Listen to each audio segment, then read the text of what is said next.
And now taking a look at some national news that may have affected you. Communications giant AT&T said the hours-long outage to its U.S. cell phone network on Thursday, February the 22nd, appeared to be the result of a technical error and not a malicious attack.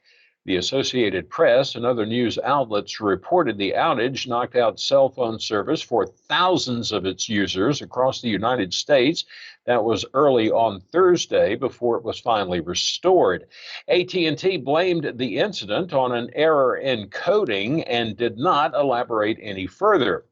Now, the company, which is based out of Dallas, said based on their initial review, they believe the outage was caused by the application and execution of an incorrect process as they were expanding their network, not a cyber attack.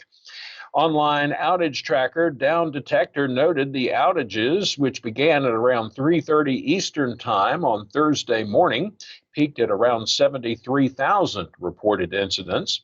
AT&T had more than 58,000 outages at around noon on Eastern Time.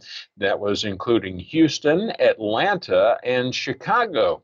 By 9 o'clock Eastern Time on Thursday night, the reports on AT&T's network were fewer than 1,000.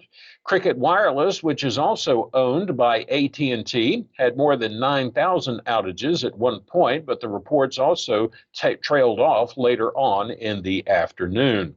Users of other carriers, including Verizon and T-Mobile, also reported issues, but those companies said their networks were operating normally, and the problems were likely stemming from customers who were trying to connect with AT&T users.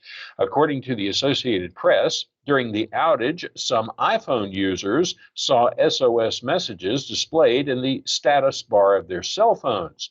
The message indicates that the device is having trouble connecting to their cellular provider's network, but it can still make emergency calls through other carrier networks, and that's according to Apple support. A spokesman for the National Security Council said the Federal Communications Commission contacted AT&T about the outage, and the Department of Homeland Security and the FBI were looking into it. The outage also raised concerns on Capitol Hill. The Associated Press reports that AT&T is the country's largest carrier with more than 240 million subscribers.